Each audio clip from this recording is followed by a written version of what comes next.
I'm just popping on to show you what I got for my birthday yesterday of my kitty winks. Look at this. I seriously, I don't know if you can, it looks reversed. Enchanted Dreams. And I wanted it, I saw it like in the spring or early summer, but it was mega bucks. So I thought, oh, I can't get that. I mean, I was looking at plus £40, I think it was. And I never buy anything, any of them that expensive. So I asked my girls, "What can I have it for my big birthday?" And they got it me yesterday. I got it yesterday, so I'm going to show you the book. It's really, actually, really good. It's got big colour pickies of the cards. So when you're reading the book, which I always like to do, it's got you can see it's got smaller pictures for the minor arcana, but it's got keywords, meaning, it's got a question to ask, and in connection with the card, and it's got an affirmation and a task as well. So, say the lovers card, you've got the question for the lovers. Do you have difficulty truly loving yourself, and why? And the affirmation for the lovers is, I see the best in everyone and everything through the eyes of love and compassion. And the task for it, if you want to get into doing the task, is today take someone whom you do not get along with and look at them through the love of your inner spirit. Can you see why they are the way they are? It's fabulous. So I'm going to show you a few of the cards. They are still in order because I've not shuffled them yet. So, well, they're kind of like backwards on because I've gone through them one by one and found a load of the symbols that are hidden in the artwork. But I'll just show you a few of them. King of Pentacles. I'm not gonna go right through every deck. I'm just gonna do it quickie, so I'll pop some down there. The Three of Pentacles. This is like my first little mix up of them. So Ten of Wands. I love the artwork. It's kind of like the sort of artwork I do, and it's in loads of different layers. So I absolutely love it, because when you've got artwork that's all laid up like that, there's so much stuff hidden in it. And I'm not sure I can see it on that one yet, but there's loads of bits and pieces hidden in them, scattered all over the place. And me and my daughter was looking at them last night, and in some of them there's like astrology symbols. There's the Ten of Swords. There's astrology symbols, and there's other types of symbols that you see knocking around the esoteric world. And I really kind of like got grabbed by these months and months and months ago. Oh, and look at the Three of Swords. Look at that. Look at that for heartbreak and transformation. The transformation of heartbreak with the butterflies, and I mean, let's face it, every heartbreak gives us a transformation. We change with every heartbreak in one way or another, So, and the Two of Swords, and the Ace of Swords. The Kings actually don't have a male figure on them. They just have like the symbols of the power of that element. So that's good, because it kind of stops you from genderizing. The Queen does. The Queen's just as much of a master of her element, but she does actually appear in the Queen card. But I really like that idea because, you know, you don't genderize that kind of ultimate power with just a man. It's kind of like it's not got a sex attached to it, unlike that for the feminine. But you know, we all know gender's a joke. It's not real. So, Knight of Cups. Let's jump a few more. Oh, Seven of Cups. Look at that. All those decisions and all those choices to make. Six of Cups. Five of Cups. You can really see the depression there.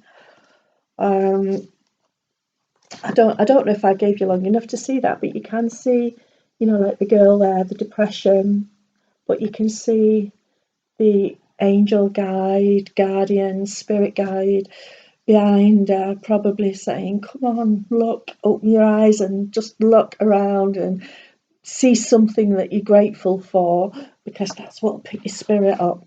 So anyway, Three of Cups. Let's all get together and party. A Two of Cups. All the sharing. Oh, I like how that shares the energy of love. I really like how they've done that, and you've got the lotus down here between the two people, and it just kind of like pulls the energy of those two people together because they share that same energy flow.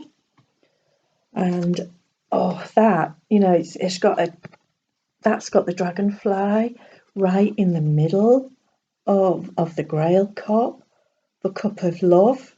And it's like this moon image. We've not got like the Rider-Waite's have like the waters pouring out to show it's pouring out to show the overflow. It's like we've got the moon showing the overflow, and we give from, not from our, you know, like our physical means. It's more important to give from our inner overflow, the emotions, the good emotions that we have, we've got all that overflow of them, and we share that, and that's what improves people's lives. It's not what we give them materially, it's just that absolute overflow of love that we carry when we're actually connected with love. And we've got the sun, and we've got the moon. And I think I'm going to stop there because I don't want to drive you all daft with boredom. So, but no, I won't stop there because I've got a few of the 8 mages here to show you how good they are. Okay, now the Tower one, I think this is kind of like my least favourite because it looks clear enough now, but last night when I was looking at it, I couldn't really see the picture, but I'm sure you can see that picture now. You can see a girl falling, a crown's come off, she's lost her dignity, she's chained, she's free falling, but she's still chained to something, and you know, it's like the pearls have fallen off. She's just kind of like lost her standing, basically. And we've got a female devil in this one, a female devil, and we've still got we've got the cage there, which you can hardly see. You've got to really look for these symbols, but they're all in there. But you've got the cage with the prisoner in the cage, but the door's wide open and the prisoner's still sat there, which is quite typical of the devil cards, you know, the devil meaning anyway, because we get addicted to what we know. So we tend to stay there no matter how bad it is, and we stay with what we know. So yeah, that's really, I like that one as well. What else can I show you? Death. The death card. I don't know if you can spot, my daughter pointed that out to me. The face of death itself is actually a butterfly. showing the transformation of something that ends, the transformation that's possible on an ending. Instead of wallowing in the misery of an ending, we can actually see the actual face of death is all about transformation. The Hanged Man is actually called Perspective, which I like as well, and time.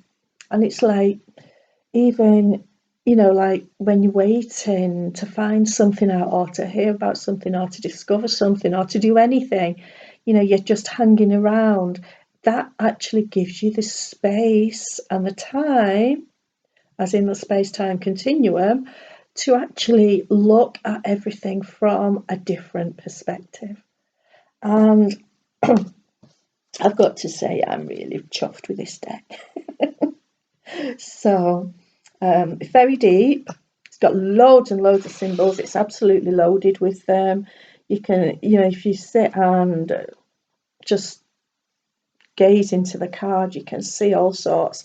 I mean, the Wheel of Destiny, we've got little sand timers there showing that, again, how the space-time continuum changes, how, whatever goes up comes down. There's ups and downs in life, and everything changes and nothing stays the same.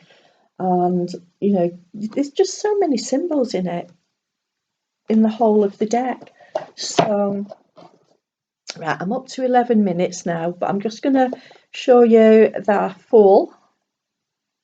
The Fool is actually not jumping off a cliff. Is actually, or she rather, is jumping from a stairway that just kind of goes anywhere it wants and leads nowhere. Well, it does, because she's jumping into the circle. And that actually reminds me, do you know what that reminds me of? That makes me think of, do you remember that film Contact with what's the name? I can't remember what her name is now, but Jodie Foster, I think it is, and she is in this circular thing that travels like, a bit like the Merkaba. It travels like the Merkaba does, but it's depicted as like a circular energy vessel, right? And only she travels, and people don't realize it because the whole time thing isn't there. But that reminds me of that process. She's dropping into there, and it's kind of like, where's she going to land? Or does she even mind where she lands? Because, she's on this journey, and she's just going to go with that and travel it and explore what's there. And I do kind of love that full card. Anyway, I'm going to stop there, and I just wanted to give you a quick showing of this deck. It's absolutely lovely. I love it, and it's that one, Tarot of Enchanted Dreams. So, bye bye. Catch you later.